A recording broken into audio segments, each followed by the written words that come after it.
এটা সন্তানক দেউতাকে ভাত খুৱাই আছিলে, কাঁহীত লৈ লৈ কোলাত বহুৱাই এক মুঠি লৈ সন্তানেও দেউতাকক খুৱাই দিলে। দেউতাক আনন্দিত হৈ গ'ল, বা ই মোকো খোৱালে অ', চোৱাচোন হেৰা ল'ৰাই মোকো খোৱালে, অথচ মোৰেই উপাৰ্জিত, তেওঁৰে উপাৰ্জিত ধন, তেওঁৱে নিজে যোগাৰ কৰিছে, তেওঁৱে ৰন্ধন প্ৰকৰণ কৰিছে। সন্তানে মাত্ৰ তাৰ পৰা এমুঠি লৈ খুৱাই দিওঁতেই পিতৃ আনন্দিত হৈ গ'ল। ভিতৰত আছে আপোনাৰ জীৱাত্মাই যিদিনাখন মায়াক ভেদ কৰি পেলাই পৰমাত্মামুখী হ'ব, এই অৱস্থাটোৰ নাম ভক্তি সাংখ্য যোগ। এইটো পুৰুষৰ হিত বুলি কৈছে। পুৰুষ মানে জীৱ ব্ৰহ্মক কৈছে।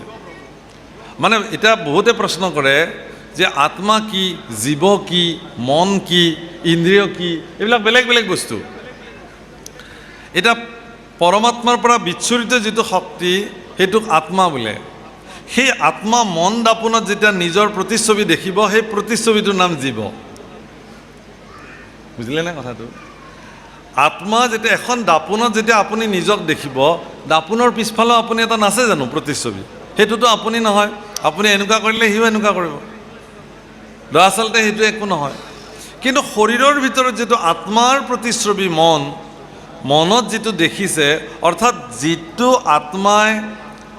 যিটো আত্মাৰ বলত শৰীৰ প্ৰমুখে ইন্দ্ৰিয়গণে নিজকে স্বতন্ত্ৰ বুলি ভাবে, তাক জীৱ বোলে। মই আকৌ এবাৰ কৈছোঁ, খুব গুৰুত্বপূৰ্ণ, আপোনালোকে মনত ৰাখক এইটো কথা, খুব কামত দিব সময়ত। আত্মাৰ বলত বলীয়ান হৈ ইন্দ্ৰিয়বিলাকে শৰীৰক স্বতন্ত্ৰ বুলি যেতিয়া ভাবে, তাক জীৱ বোলে। সেইকাৰণে পৃথিৱীত আপুনি যিমান দুখ ভোগ কৰিছে সেইবিলাক শৰীৰে ভোগ কৰে, আত্মাই নকৰে। একেলগে থাকে কিন্তু। আপুনি যিমানবিলাক কষ্ট ভোগ কৰিছে, নিকাৰ ভোগ কৰিছে, সুখ ভোগ কৰিছে, এইবোৰ চব শৰীৰে ভোগ কৰিছে, জীৱৰূপী শৰীৰে। আত্মাৰ তাৰ লগত কোনো সম্পৰ্ক নাই। দেহতে থাকোঁ কিন্তু দেহহীন, মই দেহতে আছোঁ কিন্তু মোৰ দেহৰ লগত কোনো সম্পৰ্ক নাই। গতিকে দেহে যিবোৰ কৰ্ম কৰিছে তাৰ ফলশ্ৰুতি দেহে ভোগ কৰিব, মই কিয় কৰিম? এতিয়া আত্মা ভিতৰত বিদ্যমান হৈ আছে। আপুনি বেয়া কাম কৰিব গ'লে আত্মাই কেতিয়াও আপোনাক বাধা নিদিয়ে, এইটো নকৰিবি। আৰু আপুনি ভাল কাম কৰিছে, আত্মাই একদম হাত চাপৰি বজায়, বা ধন্য, ধুনীয়া কাম কৰিলে, এইবুলি নকয়। কিয় নকয়? আত্মাৰ বলত আপুনি স্বতন্ত্ৰ হৈ কৰিছে, সেইকাৰণে আপোনাক নকয়। মাকবিলাকে ল'ৰা ছোৱালীবিলাকক চম্ভালোতে ভাগৰি পৰে। এই আপোনাৰ ল'ৰাই জুই চুবলৈ গৈছে, জলকীয়া খাবলৈ গৈছে, খাবলৈ দে, খালে গম পাব। বাৰে বাৰে জলকীয়াটো গুচাই থৈছে, সি বাৰে বাৰে গৈ লৈছে, সেইকাৰণে মাকে কৈছে এবাৰ খাওক দিয়ক, খালে গম পাব। আৰু হয়ো যেতিয়া কামোৰ মাৰি দিলে তেতিয়া একদম চিঞৰ বাখৰ লগালে, সেইদিনাখনৰ পৰা জলকীয়াটো দিলেও নলয়, সি গম পাই গ'ল। ভুগিবলৈ দিয়া, আত্মাই কয় তুমি ভোগা। তুমি চোৱাচোন, তুমি যি কৰ্ম জগতত কৰিবা সেই কৰ্মৰ ফল তুমি ইয়াতেই ভোগ কৰিব লাগিব, বেলেগত ক'ত? जो जैसा कर्म करेगा उसको वैसा ही फल देगा भगवान। ये है गीता का ज्ञान, कबीर से लिखिছে कर्मण्यवाधिकरस्ते মা ফলেষু কদাচন।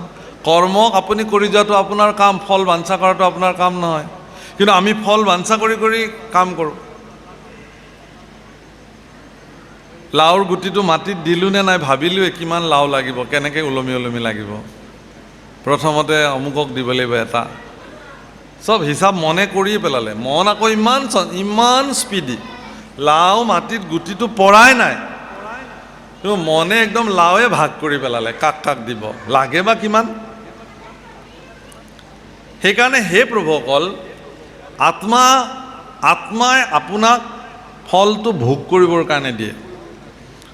সেইকাৰণে এই পুৰুষৰ হিত কল্যাণ, জীৱৰ কাৰণে কল্যাণকামী এটি অধ্যায় ভগৱান কপিলে মাতৃ দেৱহতীৰ আগত বৰ্ণন কৰিলে। আৰু মোৰ সন্মুখতে যিবিলাক মাতৃ আপোনালোক বহি আছে, মোকো আপোনালোকৰ সন্তান বুলি লওক। আপোনালোকৰ চৰণত মই এই কথাখিনি নিবেদন কৰিলোঁ, পিতৃস্বৰূপ সমস্ত বাপসকলৰ চৰণত নিবেদন কৰিলোঁ। মানে সন্তানে কৰা ভুলো পিতৃ মাতৃয়ে সামৰি ল'ব পাৰে।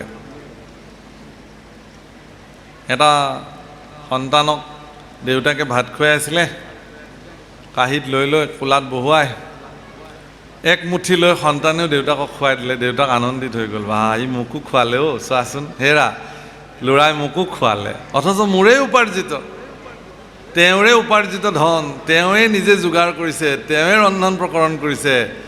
সন্তানে মাত্ৰ তাৰ পৰা এমুঠি লৈ খুৱাই দিওঁতেই পিতৃ আনন্দিত হৈ গ'ল। মোৰ ক্ষেত্ৰতো এইটোৱেই হ'ব বুলি মই ভাবিছোঁ। আপোনালোকে জনা কথাখিনি, আপোনালোকৰ বিদ্যত লোকসকলে কোৱা কথাখিনি আপোনালোককেই খোৱালোঁ। সন্তানৰ প্ৰতি পিতৃসকল যিধৰণে আনন্দিত হয়, মাতৃসকল যিদৰে আনন্দিত হয়, সেইদৰে আনন্দিত হৈ কৃপা কৰিব।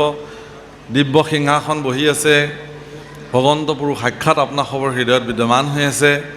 এই দিব্য ভাগৱতৰ আসনৰ পৰাই মই ভগৱানক প্ৰাৰ্থনা কৰিম, প্ৰভু ভগৱন্তে আপোনালোক সকলোকে সৎমতি দিয়ক, শুদ্ধ বুদ্ধি দিয়ক, নিৰোগী কৰি ৰাখক, সুস্বাস্থ্যৱান কৰি ৰাখক। এই কলনীবাসী ৰাইজৰ প্ৰত্যেকৰে সমস্ত অপায়মংগল দূৰ হৈ সকলোৰে পৰিয়ালসমূহত মংগল আৰু মংগল হওক। দূৰ দূৰণিৰ পৰা যিসকলে মোৰ কথা শুনিবলৈ আহিছে, বিভিন্নজনে ফোন কৰি বহি আছে ইয়াত, তেওঁলোককো ভগৱানৰ কৃপা পাত্ৰ হ'বৰ কাৰণে প্ৰাৰ্থনা জনালোঁ ভগৱানৰ ওচৰত। আৰু আমি মূঢ়মতীও আপোনালোকৰ পৰা আশীৰ্বাদ বিচাৰিলোঁ, গোটেই জীৱনৰ শেষ নিশ্বাস ত্যাগ কৰালৈকে যাতে কৃষ্ণ কথা কৈ যাব পাৰোঁ, তাতকৈ আৰু একো নালাগে। এইখিনি কৈ আমাৰ বাণীক বিৰাম দি সকলোৰে পৰা মেলানি মাগিলোঁ। কৃষ্ণ।